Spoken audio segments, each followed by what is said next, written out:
Hey, what's up guys? It's Greg, back with my next video in my video series called My Medical Journey. And for this video, I'm going to pick up where I left off in my last video, which was just immediately following the first oncology appointment that Maureen and I attended.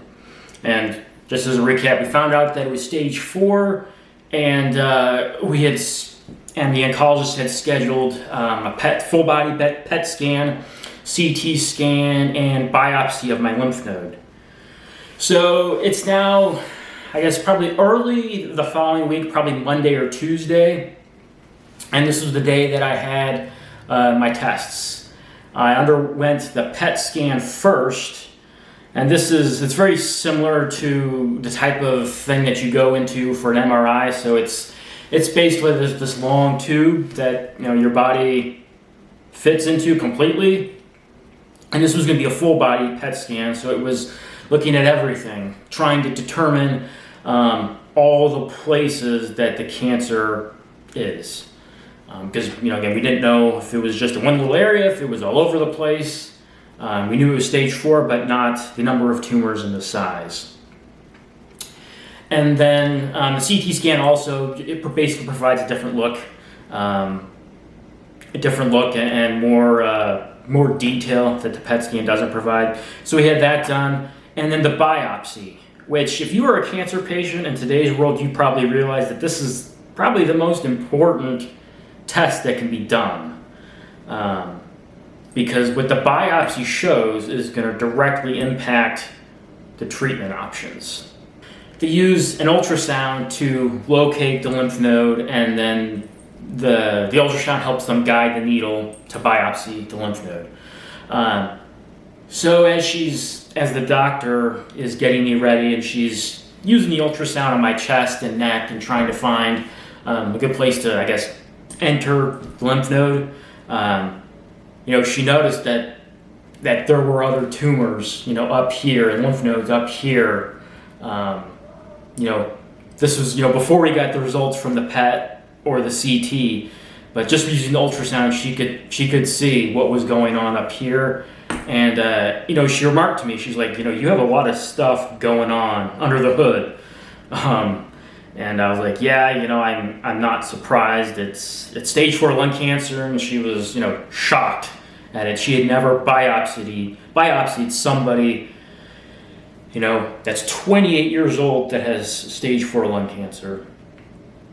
So that was, kind of stuck with me for a little bit. And the other thing I wanted to address, following our first appointment was, going back and actually looking what a stage 4 lung cancer life looks like. And obviously survival statistics, are the key point in all of that. And this was, 2017, so, 5 years ago. And when you look at the statistics, stage 1, it's, very, curable in most cases. And, the percentages, go down, decrease as the stage increases. And as of 2017, depending on what, source you look at, but the 5-year survival rate for stage 4, we're talking just stage 4 lung cancer patients, was under 5%. Depending on what study you looked at, it could be anywhere from, 2% to 4.5%. So I know we've been looking a lot at statistics with COVID, looking at, percentage of people that die, all that kind of stuff. And this, makes that look like treating, chicken pox. It's been laughable the way that people have blown up the COVID statistics. But getting back, that's a discussion for another day. But the lung cancer, when it's let's just say it's a 3% survival rate, that means 3 people out of 100 are still alive after 5 years of having lung cancer. Think about that when you think about how deadly COVID is. So obviously when we see this, this statistic, I'm thinking, my back's up against the wall and may not be able to outrun this one. And at that point, and I guess, it goes to show you how much progress has been made since 2017. Because in 2017, when you Googled stage 4 lung cancer treatment options, you really didn't get much. You got, articles talking about, certain radiation therapies or traditional chemo. There was no mention of, targeted therapy or immunotherapy. Maybe a little bit, but it still wasn't that mainstream yet.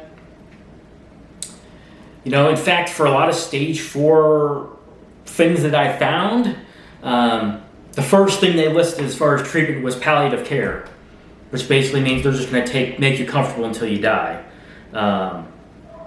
So yeah, it was hard reading all this. I'm glad I did it though, because it gave me a clear picture of everything that I could expect going into this. Going into this, I knew, whatever treatment we chose had to work, and it had to work quickly. If tumors are already causing, fluid in my heart and lungs, the treatment better be really effective at shrinking those. So this all happened. The tests and all my research and all this kind of stuff happened the first part of the week, and then we had our second follow-up appointment with the oncologist at the end of that week. So I'm going to go ahead and stop here for today, and the next video we'll get into that second appointment and talk about our specific action plan that came out of that. So we're now to the end of another video. I hope you enjoyed it.